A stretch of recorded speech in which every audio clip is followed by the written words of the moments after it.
ओम शांति। आज है 8 सितंबर 2021 के ईश्वरीय महावाक्य। पहले सुनते हैं मुरली के कुछ मुख्य पॉइंट्स। बाबा कहते, जब मैं यहाँ आता हूँ तो पतितों को पावन बनाने के लिए ज्ञान सुनाता हूँ। ये ज्ञान कोई सिखला ना सके, वह तो भक्ति ही सिखाते हैं। ज्ञान सिर्फ तुम बच्चों को मैं ही सिखाता हूँ, तो तुम अपने आप को ब्रह्मा कुमार कुमारियाँ समझते हो। दिलवाड़ा मंदिर भी बाबा कहते तुम्हारे सामने हैं। वहाँ भी राजयोग की तपस्या में बैठे हैं। ऊपर में जगत अम्बा भी है, प्रजापिता भी है, कुमारी कन्या अधर कुमारी भी है। बाप राजयोग सिखला रहे हैं। ऊपर में रजाई के चित्र हैं। बाप कोई भक्ति नहीं सिखलाते हैं, भक्ति ही उनकी करते हैं जो सिखला कर गए हैं, परंतु उनको पता नहीं कि कौन राजयोग सिखलाए रजाई स्थापन करके गए हैं। बाबा कहते तुम बच्चे ही अभी जानते हो, भक्ति अलग चीज़ है, ज्ञान अलग चीज़ है। ज्ञान सुनाने वाला एक बाप ही है, ज्ञान का सागर एक बाप ही है। वही आकर पतितों को पावन बनाते हैं। बाबा कहते ये पॉइंट बुद्धि में अच्छी रीति धारण करना है। मनुष्य कहते हैं कि ब्रह्मा कुमारियाँ तो भक्ति को डिवोर्स देती हैं, लेकिन जब ज्ञान मिलता है तो भक्ति को डिवोर्स देना ही है। ऐसे नहीं, जब भक्ति में जाते हैं तो उस समय ये मालूम पड़ता है कि हम ज्ञान को डिवोर्स देते हैं। नहीं, वह तो ऑटोमेटिकली रावण राज्य में आ जाते हैं। अभी तुमको समझ मिली है कि बाबा हमको राजयोग सिखला रहे हैं। राजयोग का ज्ञान है, उनको भक्ति नहीं कहेंगे। भगवान ज्ञान का सागर है, वह कभी भक्ति नहीं सिखलाएंगे। भक्ति का फल है ही ज्ञान, ज्ञान से ही सद्गति होती है। बाबा कहते अभी तुम बच्चे जानते हो, हम राजयोग का ज्ञान ले नई दुनिया में स्वर्ग का प्रिंस प्रिंसेस बनेंगे। स्वर्ग को सद्गति, नर्क को दुर्गति कहा जाता है।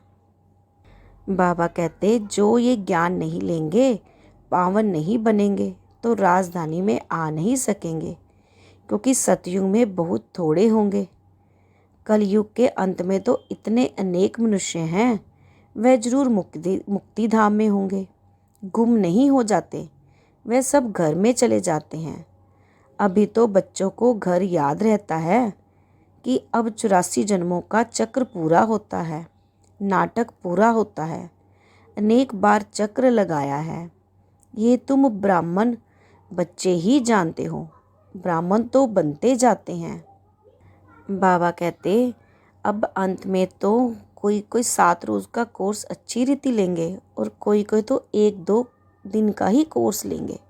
वो भी कोर्स बाबा कहते कम नहीं है, क्योंकि देखते हैं कलयुग का विनाश सामने खड़ा है। अब सतो प्रधान बनना है। बाप ने कहा है बुद्धि योग मेरे साथ लगाओ तो सतो प्रधान बन जाएंगे, पवित्र दुनिया में आएंगे। पाठ तो जरूर बजाना ही है, जैसे ड्रामा में कल्प पहले पाठ बज चुका है। भारतवासी ही राज्य करते थे, फिर वृद्धि को पाया है। कलयुग बदल सतयुग आना है, तो कलयुग में पतित होंगे। बाबा ने समझाया है ये लक्ष्मी नारायण का चित्र बनाते हो व लिटरेचर छपाते हो तो उसमें लिख देना चाहिए कि इन्होंने इस सहज राजयोग के ज्ञान से आगे जन्म में ये पुरुषार्थ किया है। सिर्फ राजा रानी तो नहीं होंगे, प्रजा भी तो बनती है ना। अज्ञान में तो कुछ भी मनुष्य नहीं जानते, सिर्फ पूजा करते रहते हैं। बाबा कहते तुम बिल्कुल ही बेसमझ बन गए हो, बाप को ही सर्वव्यापी कह देते हो। बाबा कहते लोग समझते हैं भक्ति बिगर भगवान नहीं मिलेगा। तुम किसको कहते हो भगवान आया हुआ है, तो तुम पर हंसते हैं। भगवान तो आएगा कलयुग के अंत में, अभी कहाँ से आया। कलयुग की अंत में भी क्यों कहते हैं, ये भी समझते नहीं। वह तो कृष्ण को ले गए द्वापर में। मनुष्य को जो आता है सो बोल देते हैं, बिगर समझ के। इसलिए बाप कहते हैं तुम बिल्कुल ही बेसमझ बन गए हो।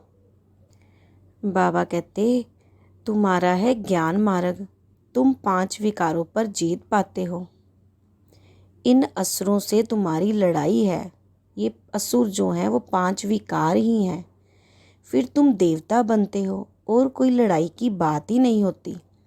जहाँ असुर हैं वहाँ देवताएं होते नहीं। तुम हो ब्राह्मण देवता बनने वाले जो पुरुषार्थ कर रहे हैं। रुद्र ज्ञान यज्ञ में ब्राह्मण जरूर चाहिए। सिर्फ ब्राह्मणों के यज्ञ होते नहीं। रुद्र है शिव, फिर कृष्ण का नाम कहाँ से आया? तुम दुनिया से बिल्कुल ही न्यारे हो और तुम हो कितने थोड़े। बाप कहते हैं शास्त्रों में कितनी दंत कथाएं हैं। बाप कहते अब वह सब भूल मामेकम याद करो। आत्मा ही बाप को याद करती है।